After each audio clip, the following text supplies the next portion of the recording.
Bismillahirrahmanirrahim. Assalamualaikum warahmatullahi wabarakatuh. Innal hamdalillah nahmaduhu wa nasta'inuhu wa nastaghfiruh wa na'udzu billahi min shururi anfusina wa min sayyiati a'malina. May yahdihillahu fala mudilla lahu wa may yudlil fala hadiya lahu. Asyhadu an la ilaha illallah wahdahu la syarika lahu wa asyhadu anna Muhammadan abduhu wa rasuluh. Allahumma salli wa sallim wa barik ala Muhammadin wa ala alihi wa ashabihi wa man tabi'ahum bi ihsanin ila yaumiddin, amma ba'd. Fa ya ayyuhal hadirun ittaqullaha haqqa tuqatih wa la tamutunna illa wa antum muslimun. Hadirin kaum muslimin, Bapak Ibu jamaah Masjid Al-Manar 5 yang insyaallah dimuliakan Allah Subhanahu wa taala. Pertama dan yang paling utama, mari kita panjatkan puji syukur kita kehadirat Allah Subhanahu wa taala yang senantiasa melimpahkan nikmat dan karunia kepada kita sekalian. Alhamdulillah, malam hari ini kita termasuk orang-orang yang dipilih oleh Allah Subhanahu wa taala mampu melaksanakan salah satu kewajiban kita sebagai seorang muslim, yakni melaksanakan ibadah salat maghrib berjamaah yang kita rangkaikan dengan mengkaji ayat-ayat Allah Subhanahu wa taala, hadis-hadis Nabi sallallahu alaihi wasallam. Semoga apa yang telah kita niatkan nantiasa dicatat oleh Allah Subhanahu wa taala sebagai amal ibadah serta pahalanya dilipat gandakan. Allahumma amin. Bapak Ibu yang dimuliakan Allah Subhanahu wa taala, seperti yang kita ketahui bersama bahwa salah satu derajat manusia akan ditinggikan oleh Allah Subhanahu wa taala adalah dengan mendatangi majelis-majelis ilmu, mencari ilmu agama, mendekatkan diri kepada Allah dengan cara talibul ilmi, yaitu menjadi pencari ilmu. Yarfa'illahu alladhina amanu minkum walladhina utul ilma darajat. Allah akan mengangkat derajat orang-orang yang beriman dan orang-orang yang mencari ilmu dengan beberapa derajat. Semoga apa yang telah diniatkan ini akan menjadi motivasi Bapak Ibu semuanya di dalam mencari agama sebagai bekal di hadapan Allah Subhanahu wa taala. Salawat dan salam senantiasa tercurahkan kepada Nabi kita Muhammad sallallahu alaihi wasallam, pada keluarga, para sahabat dan seluruh pengikutnya yang setia sampai akhir zaman. Bapak Ibu yang dimuliakan Allah, sehat semuanya? Alhamdulillah. Semoga nikmat sehat ini selalu menyertai kita semuanya sehingga bisa beribadah dengan sempurna. Karena waktu sehat kita ibadah bisa sempurna insya Allah. Bisa berangkat ke masjid, bisa sholat sambil berdiri, bisa berzikir dan lain-lain, dibandingkan ketika kita dalam keadaan badan kita diuji oleh Allah berupa sakit. Bapak Ibu yang dimuliakan Allah Subhanahu wa taala, malam hari ini saya ingin menyampaikan berkaitan dengan baik dan halal adalah syarat diterimanya amal ibadah. Ini hadis ke-10 dalam buku atau kitab Arba'in An-Nawawi. materi ini ada sedikit kaitannya terkait dengan dulu yang pernah saya sampaikan. Nanti ada sedikit kesamaan terkait dengan doa, dikaitkannya dengan doanya saja. Bapak Ibu yang dimuliakan Allah, sebelum saya menyampaikan materi ini, barangkali ada pertanyaan-pertanyaan yang lain, masalah-masalah yang Bapak Ibu miliki berkaitan dengan perihal ibadah atau yang lainnya. Monggo saya kasih waktu untuk bertanya dulu kalau ada. Kalau tidak ada, saya lanjutkan.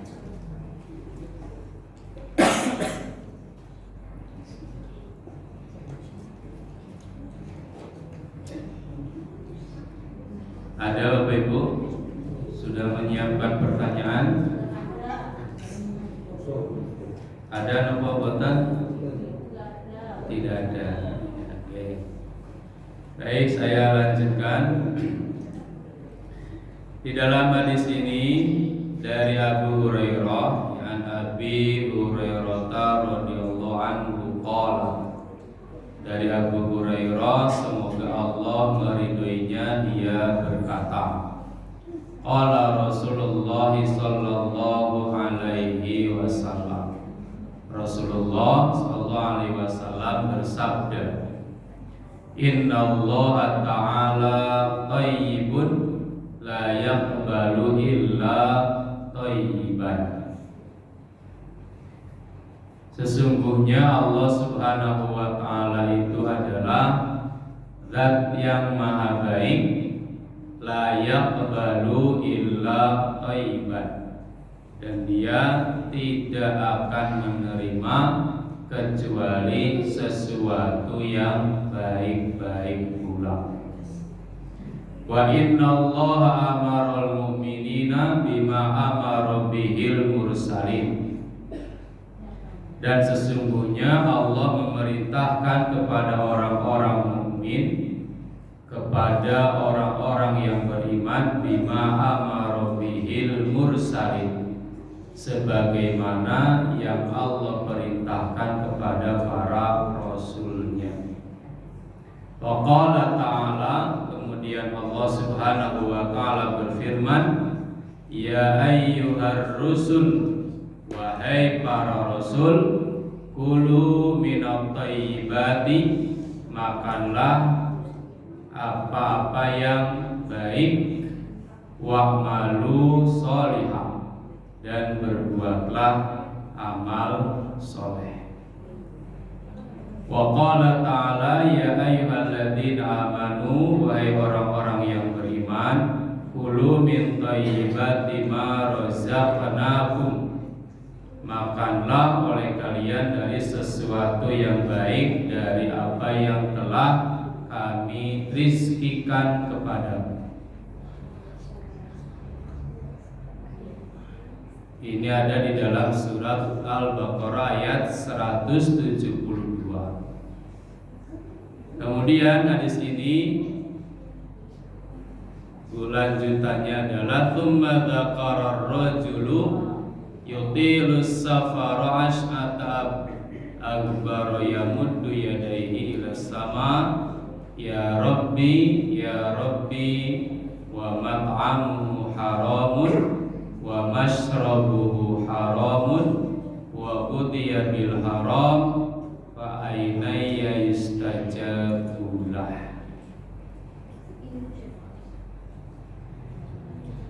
Kemudian disebutkan ada seorang yang melakukan perjalanan jauh, kemudian dia mengangkat tangannya ke langit untuk berdoa, kemudian dia mengatakan ya Rabbi, ya Allah, wa mat'amuhu haramun, sedangkan apa yang dia makan itu sesuatu yang haram, wa masrabuhu haramun, dan apa yang dia minum juga sesuatu yang haram, wa ghudhiya bil haram, dan dia dikenyangkan dengan sesuatu yang haram.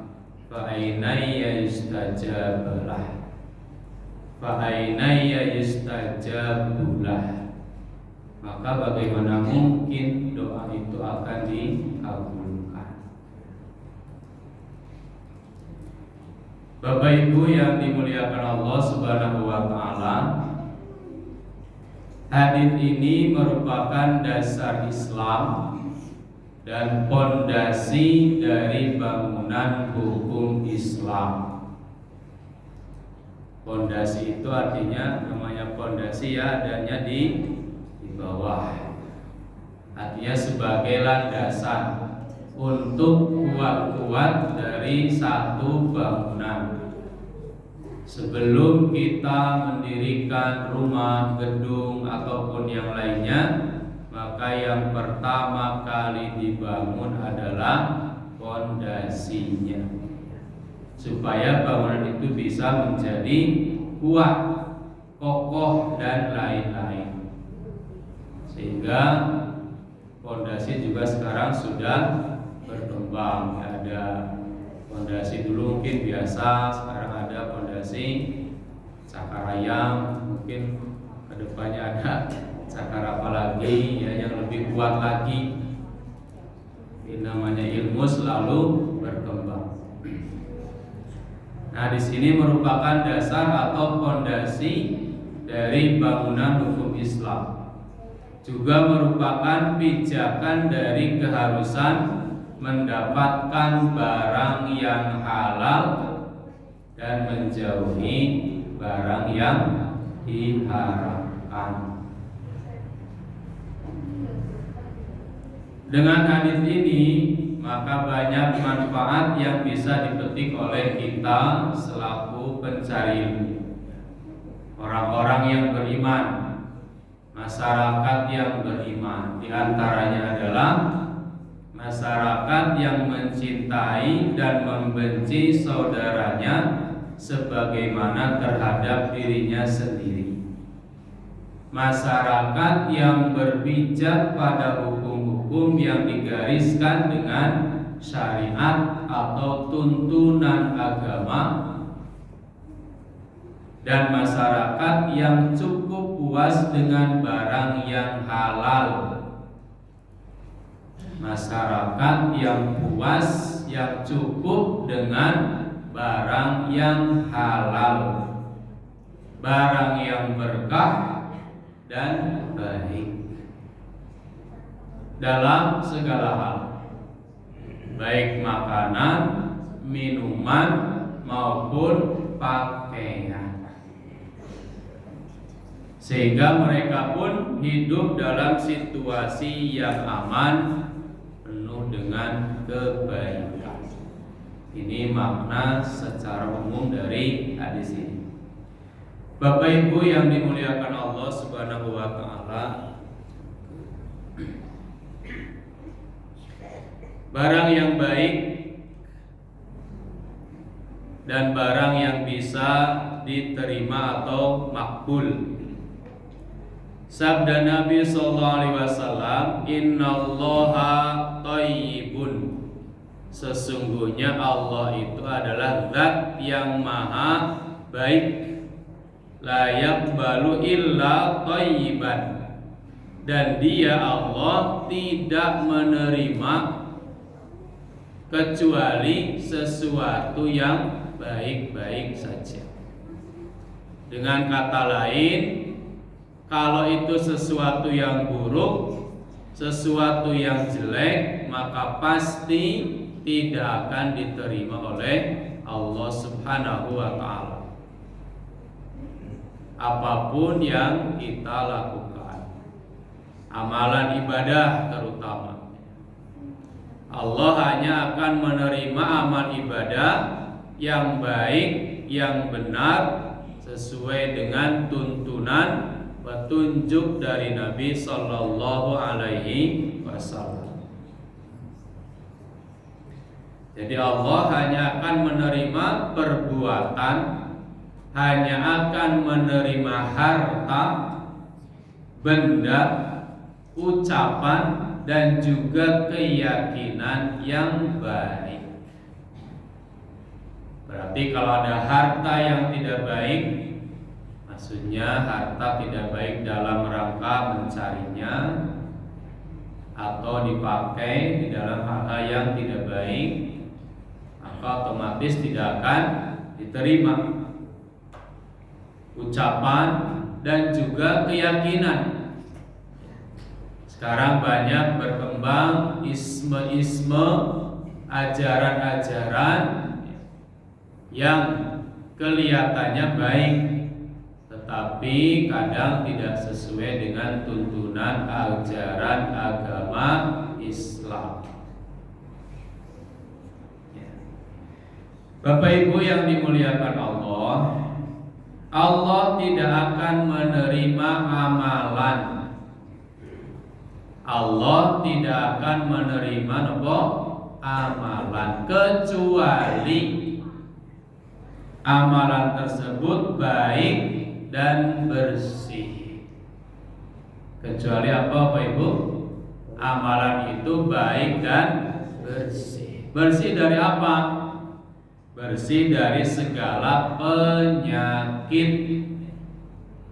Penyakit hati yang terutama, misalnya ria, ujub, atau bahkan mungkin penyakit sombong.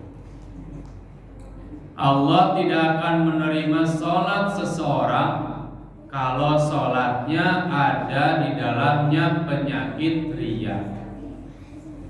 Allah tidak akan menerima sedekah seseorang kalau di dalam sedekahnya ada penyakit sombong. Dan Allah tidak akan menerima ibadah apapun kalau di dalam ibadah itu ada berbagai macam penyakit-penyakit hati, ria, ujub, takabur, atau sombong. Artinya ibadah yang dia lakukan hanya karena ria, hanya karena sombong, atau hanya karena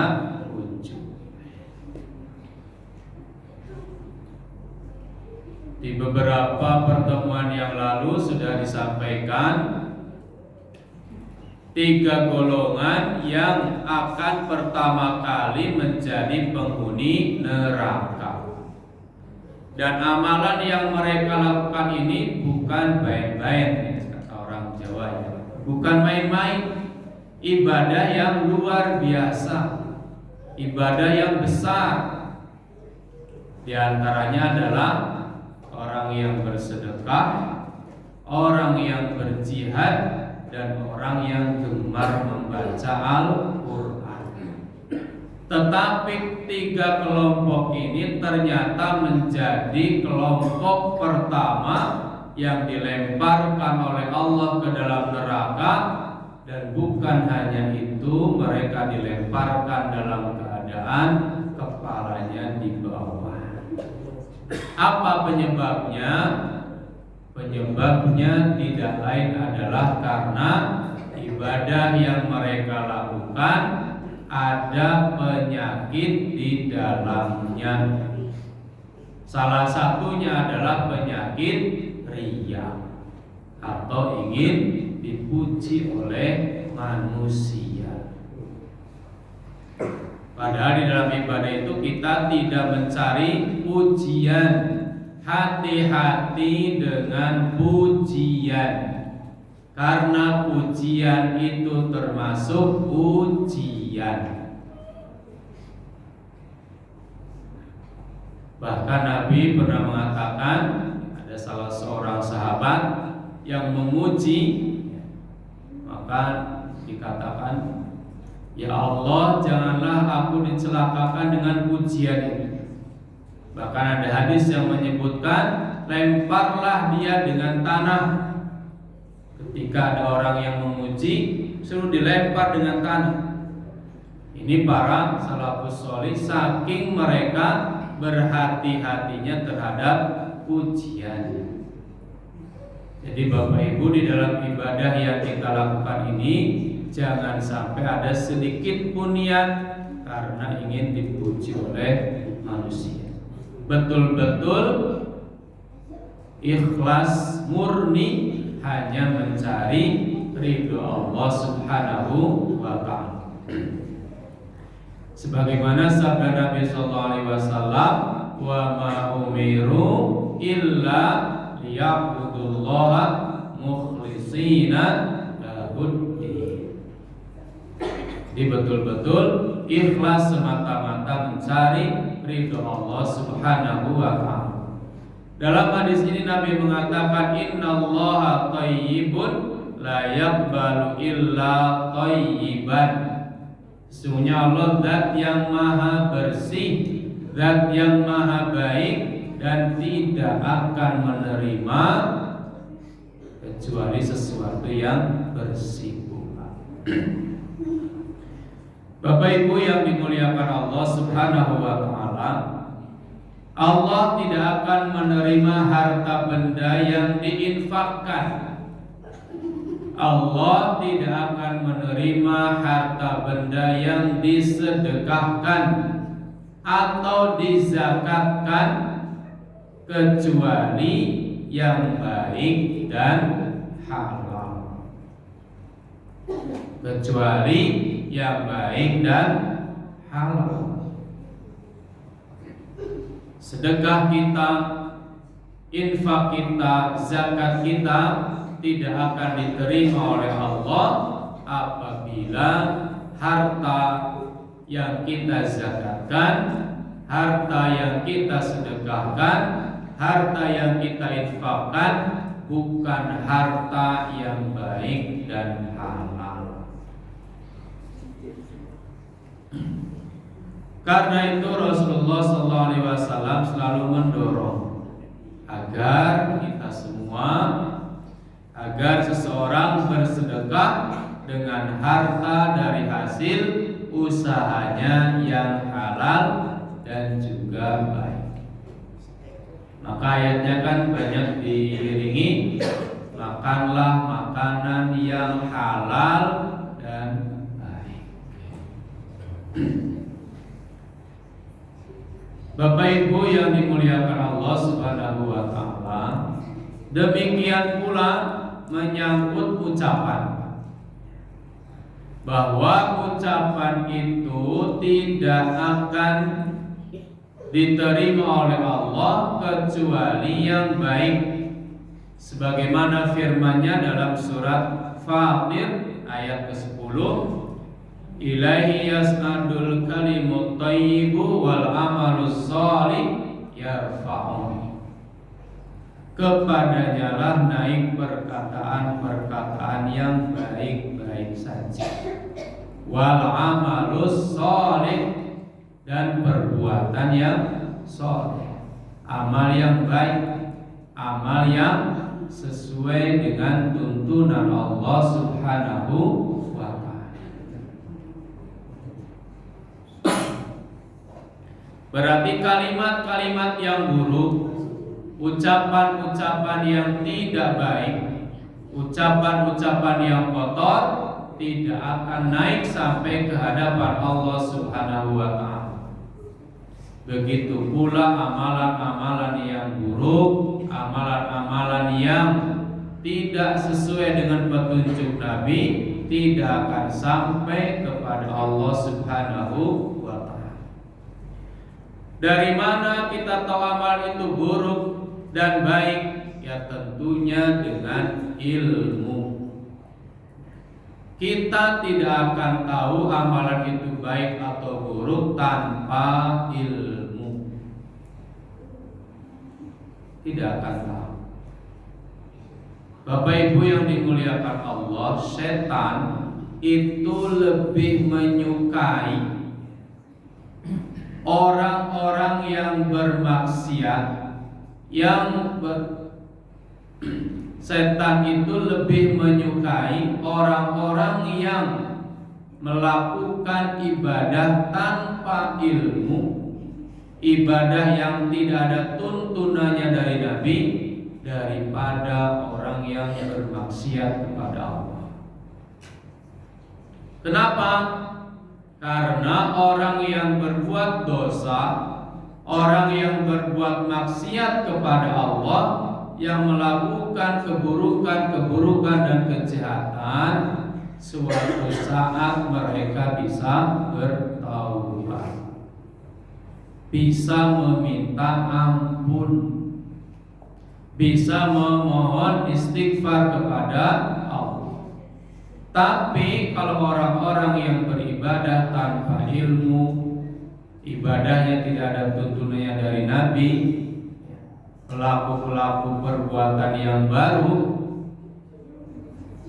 mereka mengatakan, dan ini yang sangat disukai oleh iblis, oleh setan, masa ibadah seperti ini kok nggak boleh, masa kayak gini kok dilarang. Akhirnya apa? Mereka akan menganggap bahwa ibadahnya itu pasti baik. Kalau menganggap ibadahnya benar, notabene misalnya ibadahnya yang tidak ada tuntunannya, tidak ada contoh dari Nabi, tapi mereka mengerjakan, bagaimana mungkin mereka akan memohon ampunan dari Allah? Karena menganggap ibadahnya adalah sudah baik. Semuanya ini harus dengan apa? Ilmu.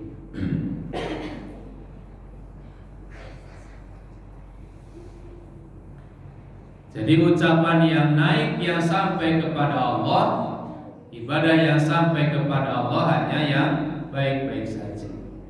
Atau firman Allah dalam surat Ibrahim, daraballahu matalan kalimatan thayyibah kasyajaratin thayyibah.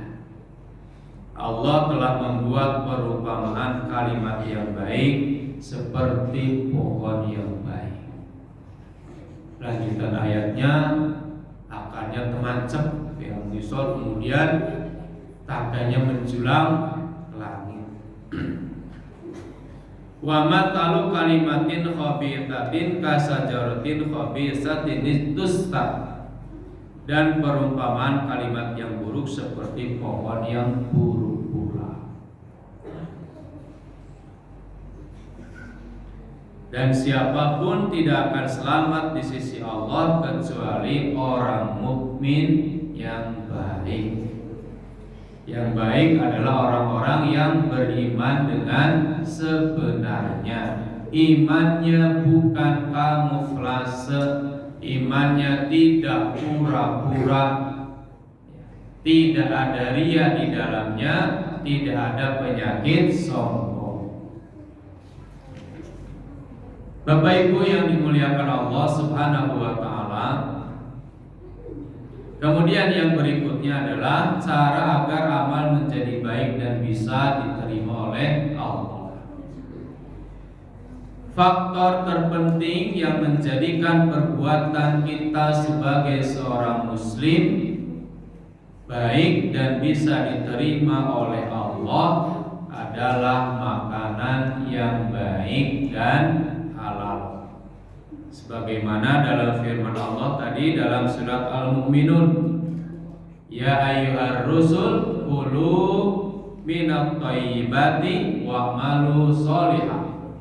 Atau dalam surat Al-Baqarah, ya ayyuhalladzina amanu kulu min thayyibati ma razaqnakum.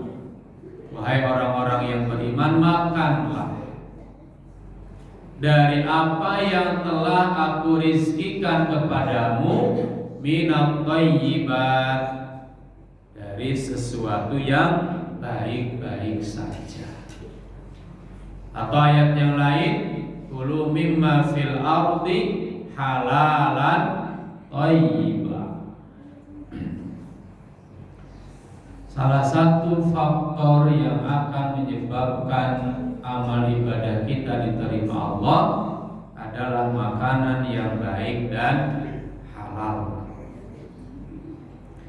Dan hadis di atas yang tadi kita bacakan di awal mengisyaratkan dengan jelas bahwa satu perbuatan tidak akan diterima kecuali dengan makan barang yang halal, dan makanan yang haram dapat merusak amal dan menjadikannya tidak akan diterima amal amal ibadah yang kita lakukan.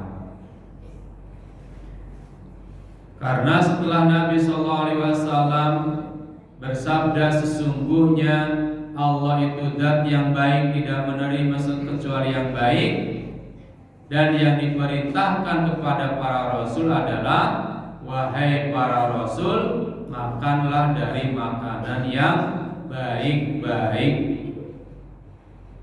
dan kerjakanlah amal yang soleh. Jadi ini menjadi landasan hukum. Setelah Allah menyatakan dirinya adalah zat yang maha baik dan tidak akan menerima kecuali yang baik, setelah itu Allah memerintahkan para rasul untuk memakan makanan yang baik-baik saja. Artinya apa? Artinya para rasul dan umatnya, kita semuanya sama-sama diperintahkan oleh Allah Subhanahu wa Ta'ala agar mengkonsumsi makanan yang baik dan halal dan beramal solih. Jadi hadis ini memerintahkan kepada para rasul dan kita umatnya agar mengkonsumsi makanan-makanan yang baik dan halal, wa'malu sholihah, dan beramal soleh.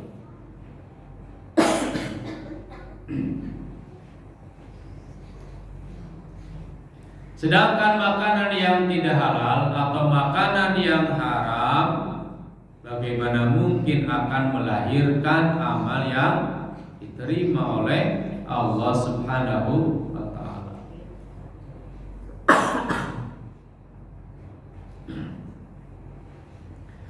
Bapak Ibu yang dimuliakan Allah Subhanahu wa Ta'ala, Imam Tabrani meriwayatkan sebuah hadis dari Ibnu Abbas radhiyallahu anhu yang berkata, saya membaca ayat, wahai sekalian manusia, makanlah yang halal lagi baik dari apa yang terdapat di bumi. Di sisi Rasulullah SAW. Lalu Sa'ad bin Abi Waqqas berujar, wahai Rasulullah, berdoalah kepada Allah agar aku dijadikan orang yang doanya mustajab atau dikabulkan. Maka Nabi berkata, wahai Sa'ad, apa yang disampaikan Rasul? Perbaikilah makananmu. Perbaikilah makananmu. Ini disampaikan Nabi kepada Sa'ad bin Abi Waqqas ketika beliau meminta kepada Nabi agar mendoakan dirinya termasuk orang yang doanya dikabulkan.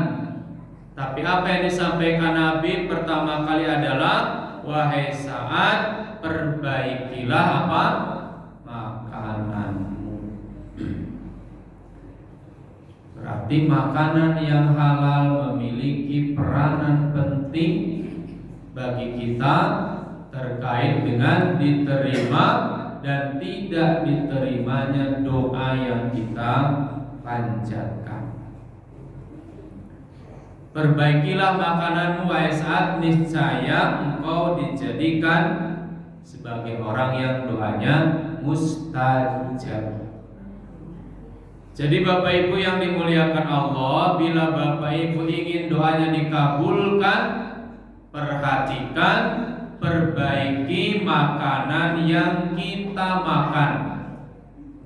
Apakah itu makanan yang halal, baik zatnya maupun cara mencarinya.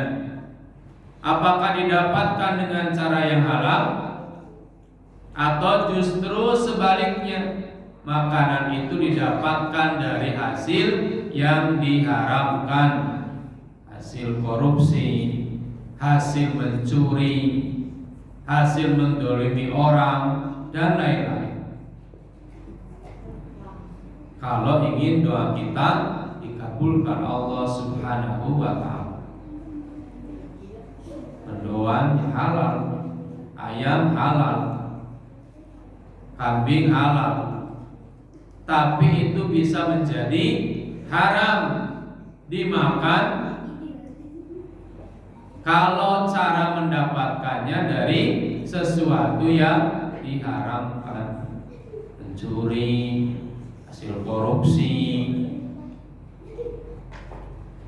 Satu teguk, satu suap saja yang masuk ke dalam perut kita dari makanan-makanan yang haram, maka itu cukup menghalangi kita dari surganya Allah Subhanahu wa ta'ala.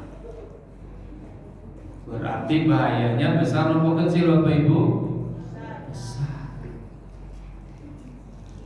Maka Bapak Ibu, ibu-ibu terutama yang suaminya masih bekerja, gajinya 5 juta biasanya, bulan depan, bulan ini kok gajinya ada 7 juta. Jangan malu untuk bertanya, ini dari mana Mas? Dapat dari siapa? Dapat dari apa? Ditanya. Atau suaminya yang mungkin menyampaikan sekalian. Supaya apa? Supaya terjaga dari makanan-makanan yang diharamkan.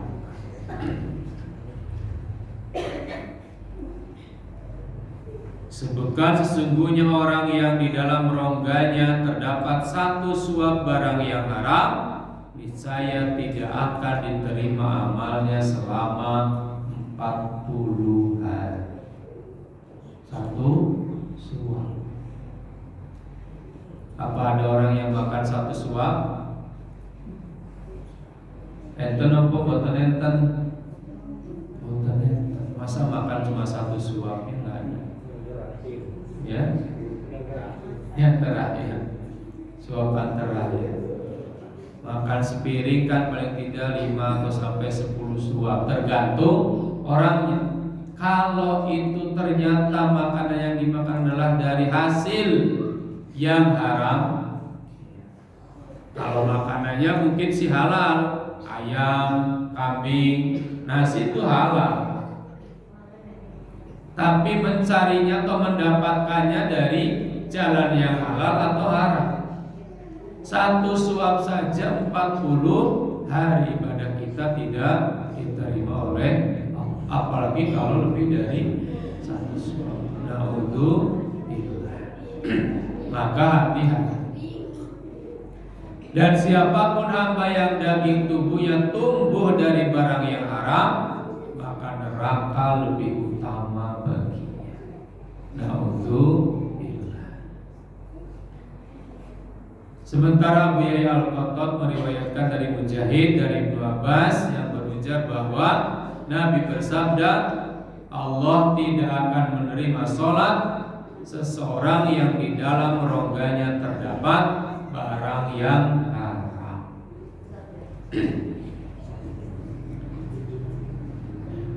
Ini yang kedua.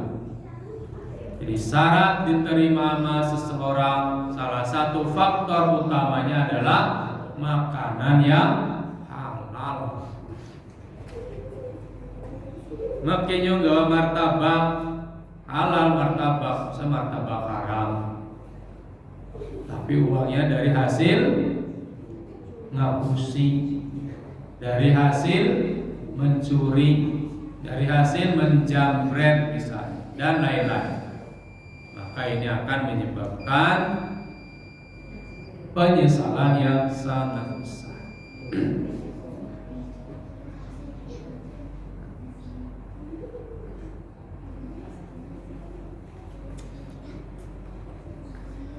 Bapak Ibu yang dimuliakan Allah Subhanahu wa ta'ala, yang ketiga, inti dari hadis di atas adalah membersihkan harta dari barang yang haram.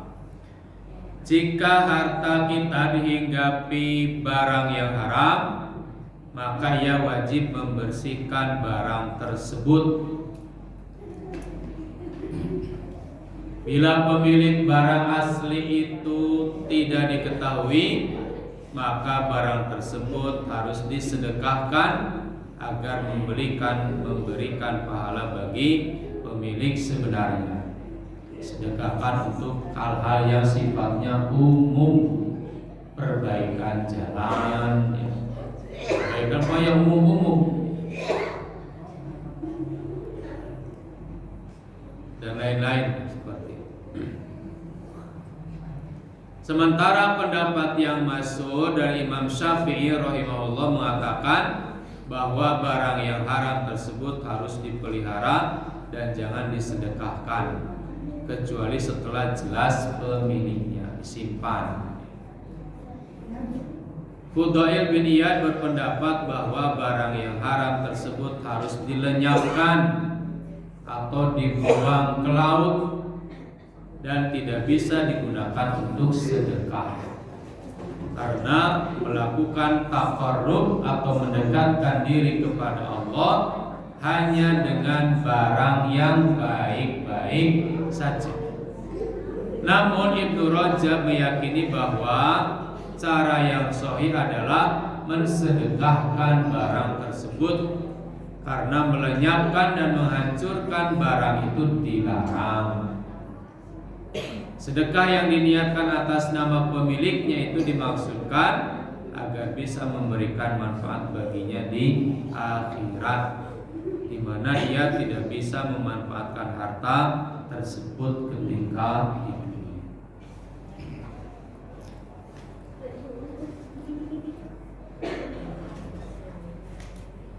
Masih ada 1, 2, 3.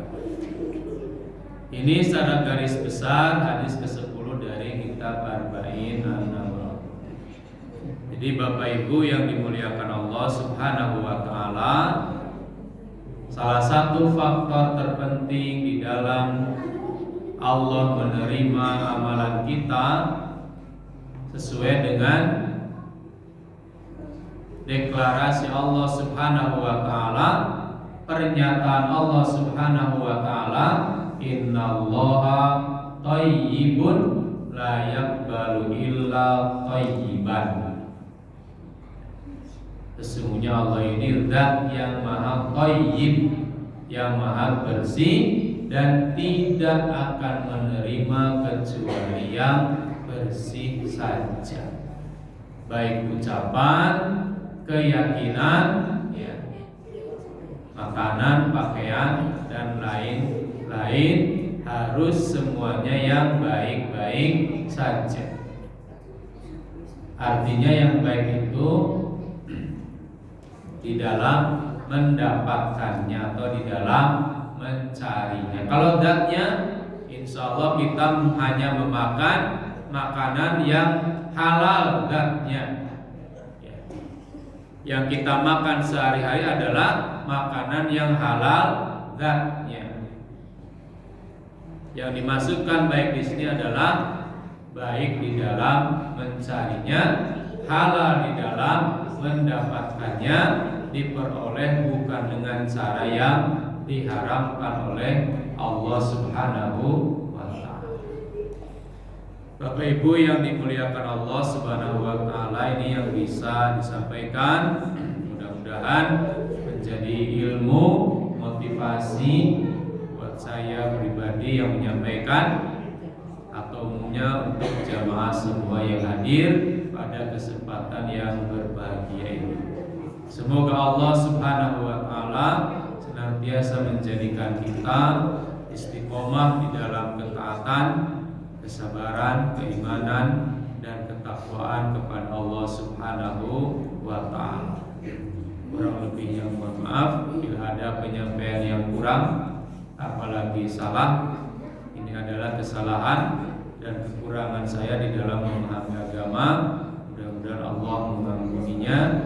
Bila ada yang mau bermanfaat, itu datang dari kebenaran Allah Subhanahu wa ta'ala. Akhirul qauli, mari kita akhiri dengan ucapan subhanakallahumma bihamdika asyhadu an la ilaha illa anta astaghfiruka wa atubu ilaik. Wassalamualaikum